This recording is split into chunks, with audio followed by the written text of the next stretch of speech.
We are working with Adobe Photoshop CC 2019.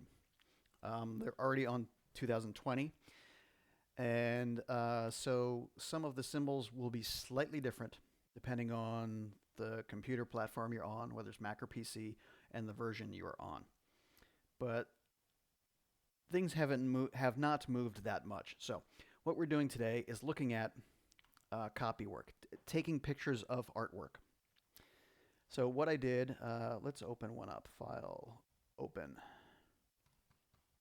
There it is, color checker. I'll double click.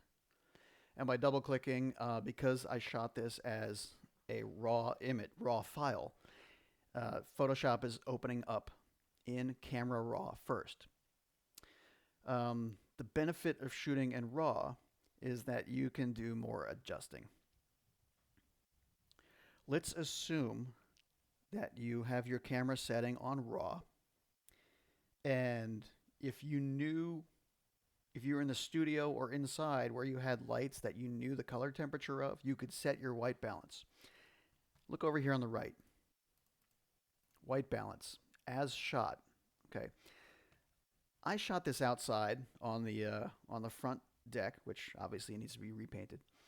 But it was undercover, under the roof. Shooting in the bright, hot sun is difficult. If you can be outside where there's a lot of light, but in the shade, or if it's cloudy out, that's the best conditions to shoot in. We can see there's a little bit of, on the right, it's a little darker than on the left, which means the right, that's where the house is. On the left is where the stairs to the porch are. So going off to the left, there's a little more light, but we can adjust that later. The biggest thing to pay attention to is the white or gray areas. And I used this color checker, and this color card, each manufacturer varies a little bit between manufacturers, but within the same factory, they are making sure that each one of these colors is the same. So that's the constant. The way you mix paint, ink, pencils, whatever, that's going to vary. So if you have this color checker, you can predict, or you have something reliable that you can look at. And what I'm going to concentrate on is this neutral gray. Somewhere in here is like an 18%, this middle gray. And if I go to the top left and pick the eyedropper tool that has no other icons around it, and click on this gray. Okay, I'm going to click on this gray in a moment. You need to look over here at white balance. Look at this temperature and tint. Note the numbers, 6,000 and plus 12. Now I'm going to click on the gray, look over at the white balance. Okay, it changed a little bit. So it did not need a lot of adjustment. So the colors should be accurate. Watch what happens if I click on the red. Actually, I should back out a little bit. I'm going to click on the red and visually look at all these color shifts. So the colors get kind of crazy, right? These are references for a different tool. If I click on the gray, then all these colors come back into balance, and this white should be neutral. The black should be neutral. There should not be any kind of color contrast. There shouldn't be a magenta shift. There should not be a green shift. Should not be a yellow shift. There should not be a blue shift. Okay. What I can do now from here, since I'm working in Camera Raw, is I can adjust the exposure if I think it needs to be a little brighter, adjust the contrast if I need to. And again, the nice thing about Camera Raw is I can come back to this later. I can change these without affecting the original image.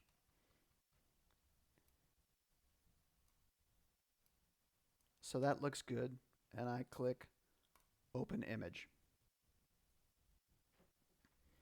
Command 0 makes it fit screen.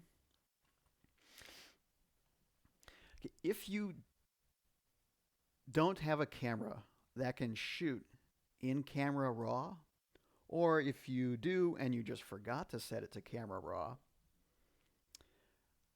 you can use Photoshop's raw adjustment tools as a filter. Take the background and drag it down to this icon that looks like a little folded page. In other versions, it looks like a little plus. And you make a background copy. Always work on the copy, not the original. Because if you screw up the copy, you can throw it out. If you screw up the original, then you're in trouble. All right, I'm going to throw this one away. Another way to make a background copy is I can right-click and hit duplicate layer. And I can name this whatever I want, but I'll keep it background copy. Okay, so I have a copy, and if I did not have the capacity to operate in camera raw before, I can fake it by right-clicking on the background copy and convert to Smart Object. Once it's converted to a Smart Object, I go to the top menu under Filter, Camera Raw Filter. There, now this dialog box pops up again. And I can adjust my white balance again. Let's say if I picked a red, things are going to go crazy. If you don't have this color checker, I mean, everyone should get one. But if you don't have one, you can pick on a neutral color. You don't want to pick on anything bright or obvious. You want to find a white or a medium gray. I'm going to use the color checker. Not much changed. Okay. And again, here I can adjust exposure, contrast, highlights, shadows. You just got to play with these sliders to know what they do. And with time, your eye gets more sophisticated and you see the subtle differences. If I do something crazy, I can always go back to default and that resets all of them. Okay, let me make this a little more vibrant and a little more saturated because I know the printer I'm sending it to, and that might be too much. I'm going to highlight this and zero it back out. If I highlight a number and just use the up arrow just to nudge it, 3, that's good. Okay. Let's turn this off. That's the before, that's the after. Not much different.